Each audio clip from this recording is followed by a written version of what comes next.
Welcome to the Rowdies Rundown presented by Budweiser. I'm Lyndon Blake here with Tam McCandawiri. Big road test this week against Charleston Battery for the Rowdies, but the Rowdies have to still be kind of celebrating the big win over the Royal Monarchs, especially since Georgie Ristov tied the Rowdies' all-time scoring record. Yeah, first of all, it's great to get a win against the Monarchs. They're a very good team. Obviously won the Western Conference last year, but to top that, Georgie equaling Derek Smethurst's record of 57 goals.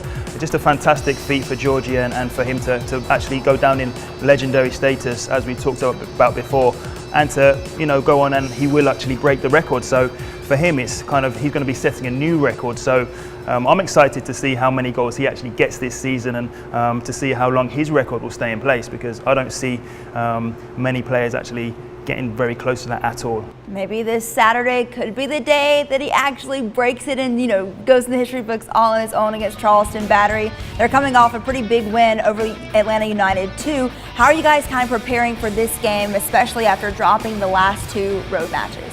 Yeah, it's going to be a tough match. It's not an easy place to go, Charleston. It's quite a tight field, and this team there is kind of a game that the Rowdies a couple of years ago found very difficult, in terms of they're not a team that possesses the ball too much. They won on Wednesday night against Atlanta United 2, and they only had 26% possession. So that just shows you that they will possibly allow the Rowdies to keep the ball and try and catch us on the counter-attack and in the transition.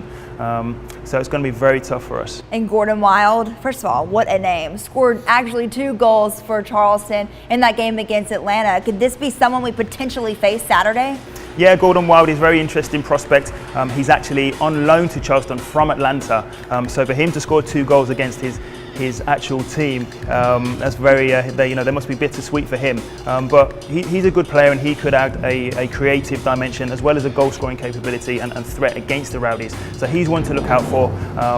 It's going to be an interesting matchup, and especially considering we have another 3 further road games coming up. And how important is it to start this road stretch off with a win? I think it's very important. The Rowdies' road form hasn't been great for the last 2 or 3 years, so this is something that the Rowdies need to improve on. And I feel going into this tough stretch of away games, that if you start it with a victory, then the Rowdies will take huge confidence from that going into the stretch, and it will only benefit the team. Thank you so much, Tam. And if you're not making the trip to Charleston, you should head on down to Big Storm Brewing for the Rowdies' official watch party. Kickoff is at 7. We'll see you next time here on the Rowdies Rundown.